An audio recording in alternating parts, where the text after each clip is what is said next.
Moving on to the weapons and tools that I have, you may notice on my left side here, I got a couple of different things. The first is, what would you call this? Hatchet or tomahawk. A lot of the men are not issued this, but it would come very handy, way more useful than the other tool that I'll talk about.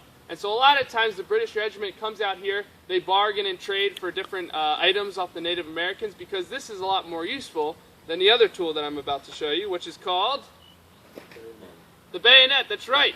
Mount it on the end of your muzzle here and it effectively makes your musket a nice spear. Now, is anybody that has good health insurance would like to volunteer, demonstrate how this works? No? I think you want to volunteer. No, you guys are very similar to the 18th century soldiers of the day.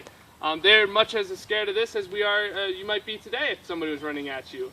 I know Hollywood likes to depict movies of clashing of armies and guys fighting hand-to-hand, long drawn-out battles, but in reality that just didn't happen very often. The bayonet was used primarily for intimidation and fear. This was causing less than 1% casualties in actual combat. It was more used as a tool throughout camp. And I'll just tell you about it. Other than a weapon, you could use that as a tent post or tent stake if you've lost yours on the campaign. You could use it as a spade or shovel, quickly digging yourself more of a trench to get a better defensive position if they didn't have a spade or shovel. You could use it as a cooking tool, handling hot pots and pans over your campfire so you wouldn't burn your hands.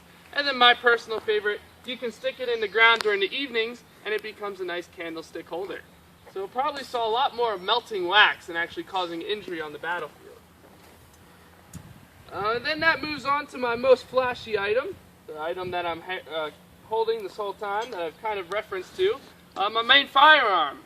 This is the smoothbore flintlock musket. And this is the premier assault weapon of the day, the workhorse of the 18th century. Now there are rifles at this time. Does anybody know the difference between a smoothbore musket and a rifle? You're doing this, what does that mean? In the barrel there's rifling. That's right. In a rifle there's grooves in the barrel on the inside so that when the ball is shot it gives it a spin, causing more range and accuracy.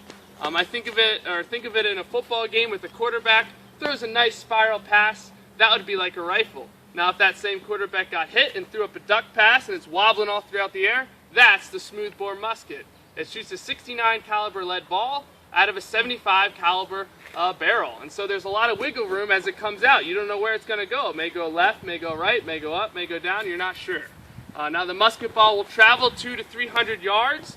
But the effective aim range is only about 60 to 80 yards, so about where you're sitting, if you can make out the swivel cannon in the fort there, that's about 60 yards. That's about the top distance that you can actually fire and hit your aim target. So again, another reason they're bunching their men in linear formations all shooting at one time is because they really aren't aiming. They're just trying to send a whole bunch of lead down the field, a whole bunch of junk as much as they can at one time, hopefully hitting their targets on the other side.